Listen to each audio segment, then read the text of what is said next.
दोस्तों, सुशांत मामले में हर दिन कुछ न कुछ नया निकलकर सामने आ रहा है। भले ही पूरा सच अब तक सामने ना आ पाया हो, लेकिन धीरे धीरे एक एक कड़ी खुलती जा रही है और एक एक कड़ी जुड़ती जा रही है। सुशांत के पीछे कौन था और वो कौन था जिसने सुशांत को 14 जून तक उनके अंत तक पहुंचाया। अब इस बीच मुंबई में एनसीबी ने एक और बड़ा खुलासा किया है दोस्तों, एक और बड़ा एक्शन लिया है। और दोस्तों, वो खुलासा सुशांत को पागल बनाने को लेकर किया गया है।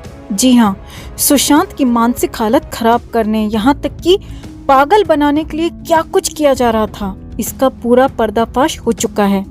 एक दिन के 3 वक्त तय किए गए थे जब सुशांत को डोज दी जाती थी। अब तक रिया पर ऐसे आरोप लगते रहे हैं कि उसने सुशांत को पागल बनाने के लिए कोई कसर नहीं छोड़ी थी। और अब रिया के साथ साथ पवार की पोल भी खुलती जा रही है और सीधा लिंक भी जुड़ता जा रहा है। तो कैसे हुआ है पर्दाफाश, क्या है ये पूरा प्लान, बताएंगे आपको सब कुछ।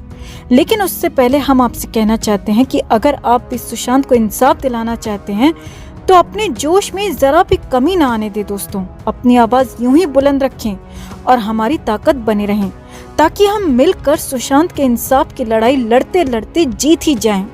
इसीलिए हमारे चैनल के साथ जुड़ें और सुशांत के सारे दुश्मनों को मुंह तोड़ जवाब देने के लिए, ये दिखाने के लिए कि सुशांत हमारे लिए क्या मायने रखते हैं और कौन सुशांत पूछने वालों की आज क्या औकात है। इस खबर को ज्यादा से ज्यादा लाइक और शेयर करें और सुशांत के लिए अपना प्यार और सपोर्ट जरूर दिखाएं। तो सुशांत को गए हुए 8 महीने से ज्यादा का वक्त बीतने वाला है।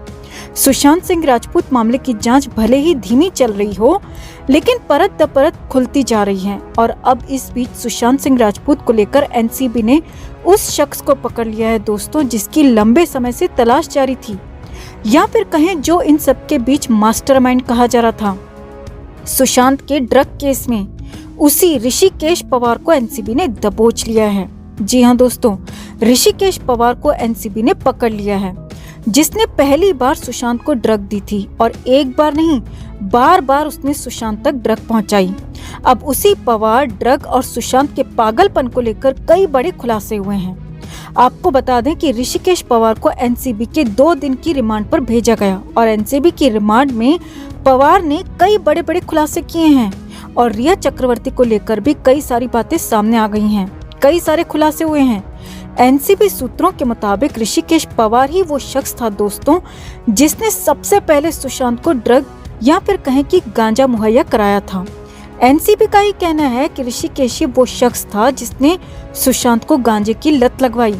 एनसीबी के मुताबिक ऋषिकेश सुशांत के ड्रीम प्रोजेक्ट में असिस्टेंट डायरेक्टर था और सुशांत के लिए ही काम करता था। सुशांत के ही घर पर रहता था और मुफ्त की रोटियां भी तोड़ता था। एनसीबी की पूछताछ में ऋषिकेश पवार ने बताया कि सुशांत को ड्रग देने के 3 वक्त तय थे। इन तीनों वक्त पर बिना किसी चूक के, बिना किसी फेलियर के पवार ही सुशांत को ड्रग दिया करता था। शुरुआती दिनों में ये ऋषिकेश का ही काम था। सुशांत के लिए वही रोल तैयार किया करता था। सुशांत तक हर वक्त वही ड्रग मुहैया कराया करता था। ऋषिकेश ने ही ये कबूला है दोस्तों कि सुशांत को ये कहा गया था कि इस ड्रग के इस्तेमाल से कंसंट्रेशन बढ़ जाता है, काम में ध्यान बढ़ता है, काम और बढ़िया तरीके से किया जाता है। और इसी झांसे और प्लान के साथ सुशांत को गांजा और ड्रग दिया जाता था।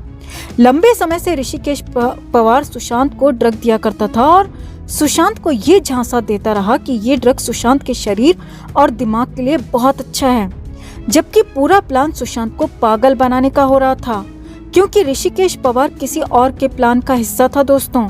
लेकिन इस दौरान सुशांत ने एक दिन ऋषिकेश को घर से निकाल दिया। जी हाँ, सुशांत ने ऋषिकेश को काम से निकाल दिया क्योंकि ऋषिकेश पवार गड़बड़ियां कर रहा था और सुशांत को ड्रग देकर अपने काले मंसूबे पूरे कर रहा था। अब दोस्तों, यहाँ पर हैरानी और चौंकाने वाला खुलासा ये हुआ है कि सुशांत ने तो ऋषिकेश पवार को काम से और घर से भी निकाल दिया था, लेकिन उससे सारे संबंध तोड़ने के बावजूद सुशांत के घर के नौकर दीपेश सावंत और सैमुअल मिरांडा लगातार ऋषिकेश के संपर्क में थे, या फिर ये कहें कि ऋषिकेश पवार के साथ दोस्ती भरपूर तरीके से निभा रहे थे। दीपेश और मिरांडा लगातार ऋषिकेश के संपर्क में थे और अब इन लोगों ने सुशांत के लिए ड्रग का प्रबंध करना शुरू कर दिया था। और बड़ा आरोप ये भी है कि दीपेश और मिरांडा लंबे समय तक ऋषिकेश पवार से ड्रग लेते रहे। जी हाँ दोस्तों, वही ऋषिकेश पवार जिससे सुशांत ने सारे संबंध तोड़ दिए थे, उसे घर से निकाल दिया था। उसी ऋषिकेश से दीपेश मिरांडा मिलते रहे, उसी से माल लेते रहे। यानी कि दीपेश मिरांडा और ऋषिकेश एक ही प्लान का हिस्सा थे और वो प्लान था सुशांत को ड्रग मुहैया कराना, उसे पागल कर देना। और दोस्तों, ड्रग को लेकर शुरुआत से ही ये कहा जा रहा है कि सुशांत को ड्रग देने का मकसद उनका मानसिक संतुलन बिगाड़ना था, उन्हें पागल करना था, उन्हें बेसुध करना था, जिससे कि सुशांत के साथ मनमर्जियां किया जा सके।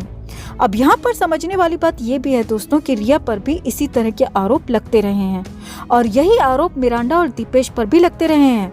यहाँ तक कि रिया के भाई शौविक पर भी ऐसे ही आरोप लग चुके हैं कि इन्हीं लोगों ने सुशांत को जबरदस्ती ड्रग दी और सुशांत को पागल बनाने का पूरा प्लान बनाया। और अब ये नया खुलासा होना कि इन सब का सीधा संपर्क ऋषिकेश पवार के साथ था, वो हैरानी भरा है। इस नए खुलासे के साथ इन सब का नाम इसी केस से जुड़ता हुआ दिखाई दे रहा है। और ये प्लान कोई छोटा मोटा प्लान नहीं था दोस्तों, बल्कि ये प्लान्ड एंड प्लॉटेड बड़ा प्लान था। और इस पूरे प्लान की सबसे अहम कड़ी ऋषिकेश पवार ही था, जिसे लंबे इंतजार के बाद एनसीबी ने दबोच लिया। अब ऋषिकेश पवार का दीपेश और मिरांडा से तो सीधा संपर्क जुड़ गया, जबकि मिरांडा और दीपेश रिया के कितने करीब थे, कितने करीब हैं, ये सब जानते हैं। यानी कि ये सारे के सारे लोग आपस में जुड़े हुए थे। इनका प्लान सिर्फ और सिर्फ सुशांत सिंह राजपूत ही थे, ऐसा कहा जा रहा है, ऐसा माना जा रहा है। अब माना ये भी जा रहा है कि ऋषिकेश और भी खुलासे कर सकता है, जिससे सुशांत केस में और भी हैरानी भरी बातें सामने आ सकती हैं, जिससे रिया गैंग का पर्दाफाश हो सकता है। दोस्तों, आप ही की तरह हम भी अब खुलासे नहीं बल्कि इंसाफ चाहते हैं। बहुत हो गया, बहुत खुलासे पहले ही हो चुके हैं। अब कार्रवाई की जरूरत है, सजा की जरूरत है, गिरफ्तारी की जरूरत है। हम भी चाहते हैं कि अब कोई खुलासा नहीं, सीधा सजा का ऐलान हो और उम्मीद करते हैं कि वो दिन भी जल्दी आएगा। पर चूंकि ये हमारा काम है कि इस केस पर आपको हर अपडेट देते रहें, इसीलिए जरूरी है कि हम आपको हर उस नई बात से अवगत कराते रहें जो इस केस से जुड़ी है। और हम आप सबसे विनती करते हैं दोस्तों कि हमारे साथ यूं ही बने रहें, हमारे साथ जुड़े रहें, हमारी ताकत बने रहें, ताकि हम मिलकर सुशांत को इंसाफ दिला पाएं। जस्टिस फॉर सुशांत के लिए इस खबर को ज्यादा से ज्यादा लाइक और शेयर जरूर करें दोस्तों। हर अपडेट के लिए बने रहें हमारे साथ, क्योंकि आप हैं तो हम हैं।